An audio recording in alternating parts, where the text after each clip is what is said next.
Jokowi wajib diadili, ditangkap, dipenjarakan, dimiskinkan, cabut hak politiknya. Gara-gara dia, semuanya Indonesia jadi gelap.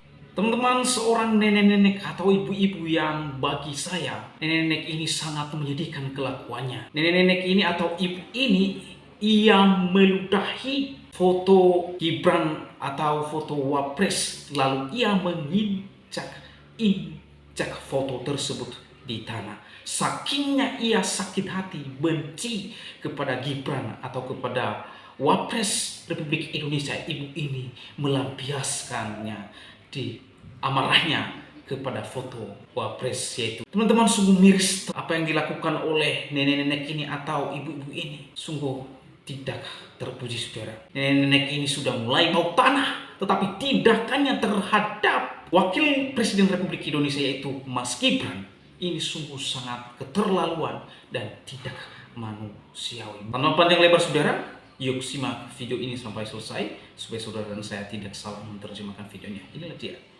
videonya yang berikut ini.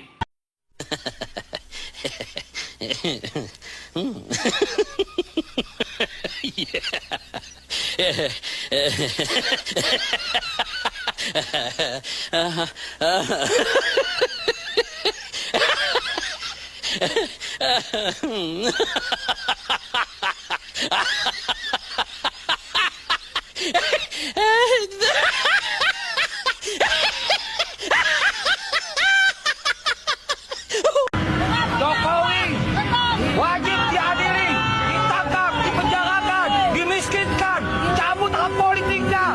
Gara-gara dia, semuanya Indonesia jadi gelap. Jokowi bangsat, Jokowi bangsat, bajikan bener. Yap, sangat keras apa yang menjadi pernyataan Bapak yang ada di video tadi.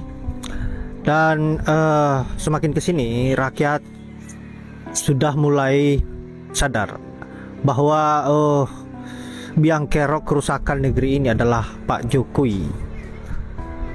Demokrasi dirusak, konstitusi diacak-acak, bagaimana agar bisa meloloskan anaknya untuk menjadi wakil presiden. Jokowi itu periode paling buruk dalam ekonomi Indonesia. Nilai tukar kita drop di era Jokowi, inflasi kita drop di era Jokowi, persepsi korupsi kita drop di era Jokowi, tingkat kecerdasan kita drop di era Jokowi, stunting kita drop di era Jokowi, semua itu drop. Jadi kita mesti anggap bahwa memang evaluasi politik, bahkan evaluasi internasional mengatakan bahwa era Jokowi itu adalah era korupsi terbaik, terbesar, kedua di dunia kan. Jadi Presiden Prabowo juga mesti fair mengatakan bahwa ada prestasi, terutama Pak SBY, tetapi kemudian defisit legitimasi jadi di era Pak Jokowi. Jadi kalau kita rumuskan dengan satu kalimat, Jokowi memberantakan demokrasi yang udah dibuat oleh SBY itu. Yuk, kita bermain pantun bersama Mas Fufu Papa. Anak merajuk, matanya merah. Bertemu Pak Raden di Berpantun pun harus membaca buku. Aduh. Kalau sudah jadi kepala daerah, perintah Bapak Presiden dipatuhi dong. Anak merajuk, matanya merah. Bertemu Pak Raden, diberi kedong-dong. Jadi wapres dengan proses yang tidak lumrah, karena dibantu pamannya di MK dong. Anak merajuk, matanya merah. Bertemu Pak Raden, diberi kedong-dong. Indonesia gelap, tak tentu arah, karena menang hasil kecurangan dong. Anak merajuk, matanya merah. Bertemu Pak Raden, diberi kedong-dong. Nah, lo terusin aja sendiri dong. Men, lo kemarin saksiin ya, pas Pak Prabowo ngundang Pak Sarkas Jokowi, lagi. bukan mendukung garis keras. Pas acara peresmian dan antara men, ya kan? Ada Pak SBY juga sih. Didiain banyak orang, dimention banyak orang, para kaum benci semua. Kan peresmian launchingnya Danantara tuh. Ya. Dari sekian banyak typingan ke gue nih, komenan ke gue. Pada bilang, Danantara tuh sama kayak modus emak-emak pas mau lebaran. Iya. Kata dia, maksud lo apaan? Iya, mama kan kalau lebaran kan begitu ngomong sama anaknya. Sini, mama simpen THR nih. Sini, mama simpen THR. Anjir, disangka investasi bodong kali Danantara. Gila, sadis lo para kamu berhenti. Emang, iya apa kagak ya? Masa Danantara disamain sama investasi emak-emak ke anaknya pas mau lebaran? Kalau sudah jadi kepala daerah, perintah Bapak Presiden dipatuhi dong. Wapres Gibran Rakabuming Raka menjadi pemateri dalam retret di Magelang pada Rabu 26 Februari. Dalam pembekalan itu, Gibran justru memberikan sindiran pedas berupa pantun. Adapun sindiran itu ditujukan kepada kepala daerah yang tak mengikuti retret di Magelang. Video sindiran Gibran beredar di media sosial, salah satunya diunggah akun TikTok Inhal Kensi pada Rabu 26 Februari. Dalam video itu, Gibran mengaku mendapat informasi bahwa ada 10 kepala daerah yang tak mengikuti sesi yang dibawakannya. Namun tak dibeberkan alasan 10 kepala daerah itu absen saat Gibran membawakan materi. Lantas Gibran mengaku sudah menyiapkan pantun untuk mereka yang tak hadir. Sementara video Gibran menyampaikan pantun itu diunggah di Instagram pribadinya pada Kamis 27 Februari. Dalam pantun itu, Gibran meminta agar kepala daerah harus mematuhi perintah Presiden Prabowo Subianto. Para kepala daerah yang ada di ruangan langsung menyambut pantun itu dengan riuh. Di satu sisi, para kepala daerah dari PDIP sudah mengikuti retret di Magelang sejak Senin 24 Februari. Namun Gubernur Bali Wayan Koster tetap patuh terhadap instruksi Ketum PDIP Megawati Soekarno Putri, sehingga Wayan Koster tak mengikuti retret di Magelang. Tadi saya cek yang absen hanya 10 orang. Karena yang absen 10 orang, ini sudah saya siapkan pantun khusus untuk 10 orang itu.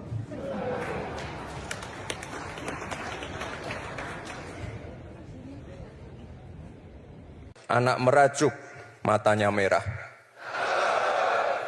Bertemu Pak Raden, diberi kedong-dong. Kalau sudah jadi kepala daerah, perintah Bapak Presiden dipatuhi dong. Tidak ada visi lain selain visi Bapak Presiden Prabowo. Tidak ada program lain selain program Bapak Presiden Prabowo. Ini mungkin Pak Mendagri, mungkin tahun depan ini rakornya kita geser aja ke Akmil Magelang. Kita kemarin 3 hari, tapi mungkin untuk kepala-kepala daerah ya minimal 5 hari. Assalamualaikum warahmatullahi wabarakatuh. Shalom, salam sejahtera.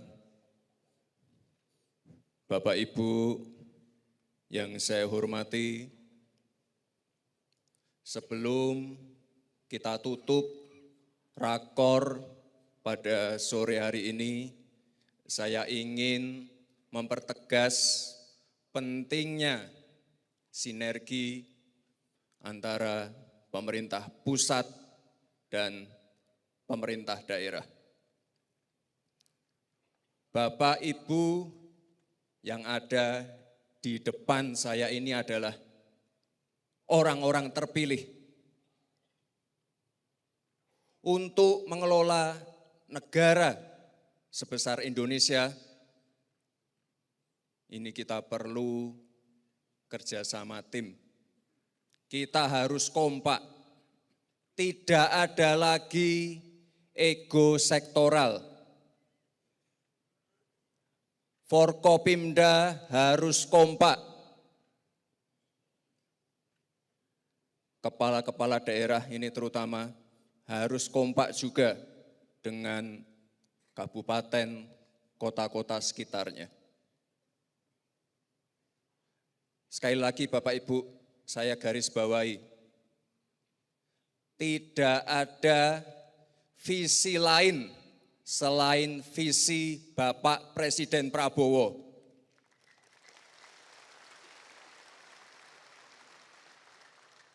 Tidak ada program lain selain program Bapak Presiden Prabowo.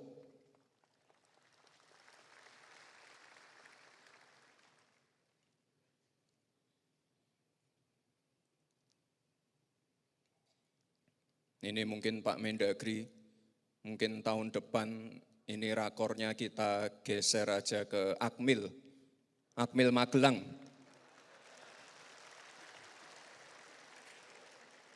Kita kemarin 3 hari, tapi mungkin untuk kepala-kepala daerah ya minimal 5 hari. Penting ini Bapak Ibu, sekali lagi, biar semuanya sinergi, satu visi, satu misi untuk Indonesia emas. Bapak Ibu yang saya hormati, dalam kesempatan ini saya juga ingin memberikan apresiasi kepada daerah-daerah yang memberikan perubahan signifikan dan juga pertumbuhan ekonomi di daerah-daerahnya. Coba ditampilkan. Nah, ini ada untuk pertumbuhan ekonomi ya. Papua Barat ada? Wah, ini luar biasa sekali. Ini kalau nggak salah dari ini ya Pak, pertumbuhannya dari ekspor LNG ya Pak ya. Ini luar biasa sekali.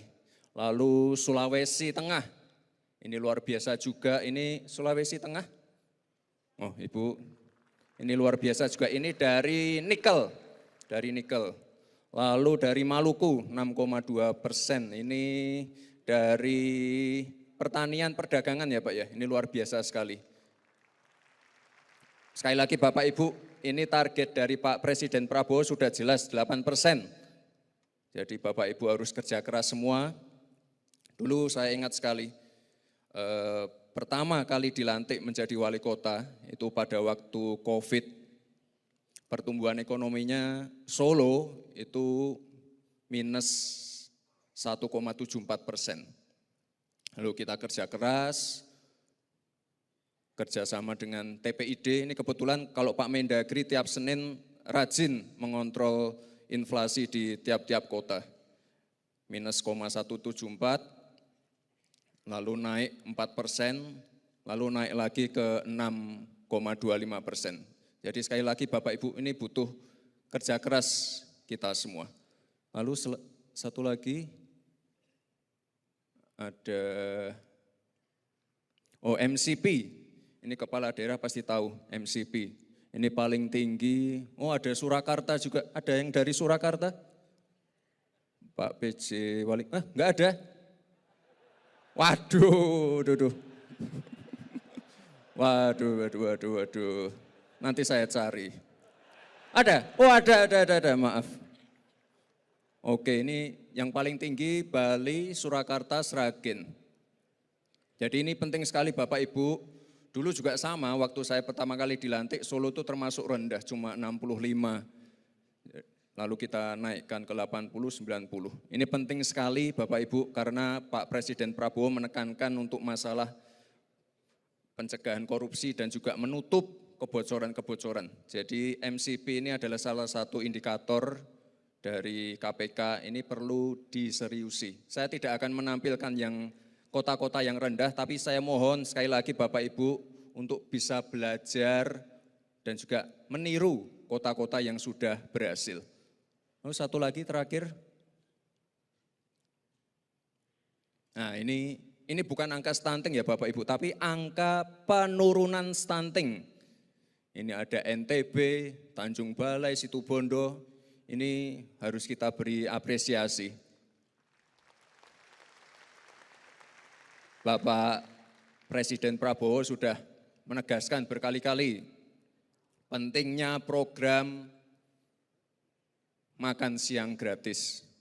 Sudah ada beberapa sekolah yang saya kunjungi, kemarin terakhir saya uji coba di Palangkara ya. Pak Gubernur mungkin ada ya? Oh ada Pak Gubernur. Jadi kita coba uji coba di Palangkaraya dan saya kira ini tanggapan dari orang tua murid, guru, komite sekolah ini luar biasa sekali. Jadi saya minta tolong semua Bapak Ibu yang hadir di sini untuk mendukung program ini. Ini program yang sangat ditunggu-tunggu. Bahkan sebelum saya dilantik, itu tiap hari orang nagih, kapan makan siang gratis mas, kapan makan siang gratis mas. Jadi sekali lagi Bapak Ibu, ini mohon kerjasamanya semua yang ada di sini untuk mensukseskan program ini. Pak Presiden Prabowo berkali-kali mengatakan, program makan siang gratis ini sangat-sangat strategis. Ini petani lokal, ibu-ibu PKK, ibu-ibu rumah tangga, semuanya akan terlibat dalam program ini. Itu, ada lagi. Terakhir ya. Itu saja dari saya, Bapak Ibu semua, selamat bekerja. Dan sekali lagi, jika kita ingin pertumbuhan ekonomi naik sesuai target dari Pak Presiden, kuncinya adalah kebijakan yang langsung menyentuh masyarakat.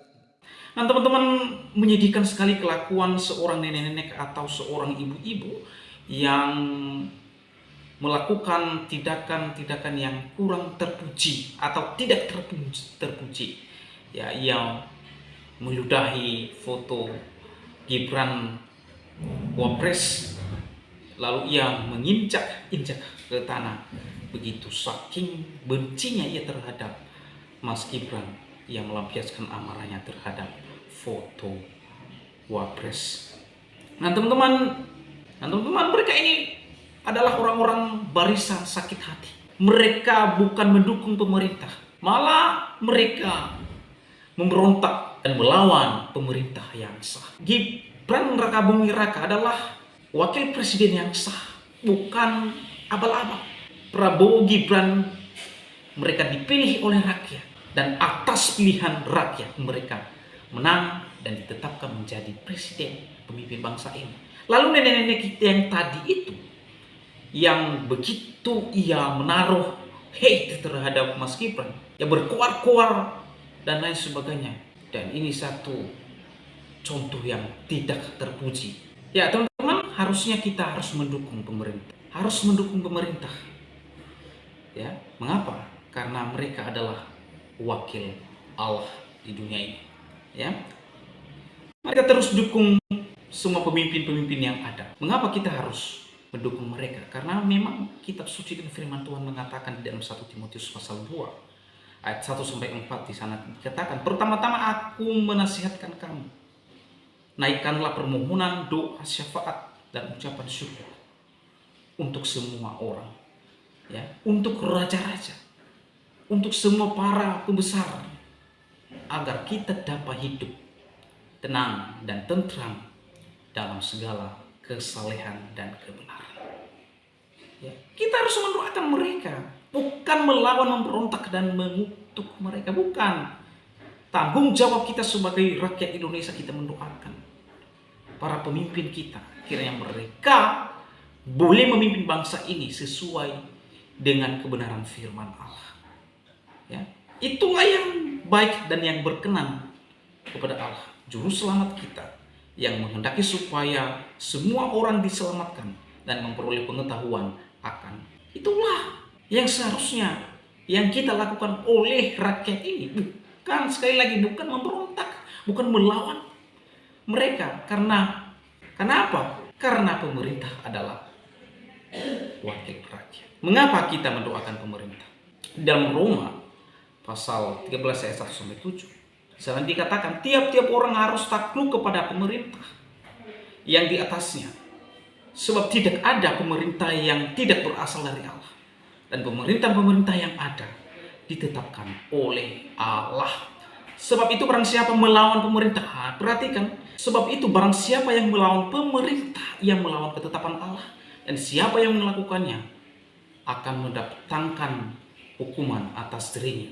Sebab jika seorang berbuat baik, ia tidak usah takut kepada pemerintah, hanya jika ia berbuat jahat. Nah, maukah kamu hidup tanpa takut terhadap pemerintah? Berbuatlah apa yang baik dan kamu akan beroleh pujian daripadanya. Karena pemerintah adalah hamba Allah untuk kebaikanmu. Tetapi jika engkau berbuat jahat, takutlah akan Dia, karena tidak percuma pemerintah menyandang pedang. Pemerintah adalah hamba Allah untuk membalaskan murka Allah atas mereka yang berbuat jahat. Sebab itu perlu kita menaklukkan diri, bukan saja oleh karena kemurkaan Allah, tetapi juga oleh karena suara hati kita. Itulah juga sebabnya maka kamu membayar pajak, karena mereka yang mengurus hal itu adalah pelayan-pelayan Allah. Bayarlah kepada semua orang apa yang harus kamu bayar. Pajak kepada orang yang berhak menerima pajak, cukai kepada orang yang berhak menerima cukai, rasa takut kepada orang yang berhak menerima rasa takut, dan hormat kepada orang yang berhak menerima hormat. Jadi tugas kita adalah mendukung mereka, mendoakan mereka, kiranya mereka boleh menjalankan tugas dan tanggung jawab sesuai dengan kebenaran firman Allah. Oleh itu, saudara, bagaimana tanggapan dan pendapat saudara setelah menyaksikan videonya? Berkomentar di kolom komentar, dan kiranya komentar saudara komentar yang membangun, komentar yang mengedukasi kita semua. Demikian video saya kali ini, sampai bertemu di video saya selanjutnya. Tuhan Yesus memberkati kita semua. Shalom.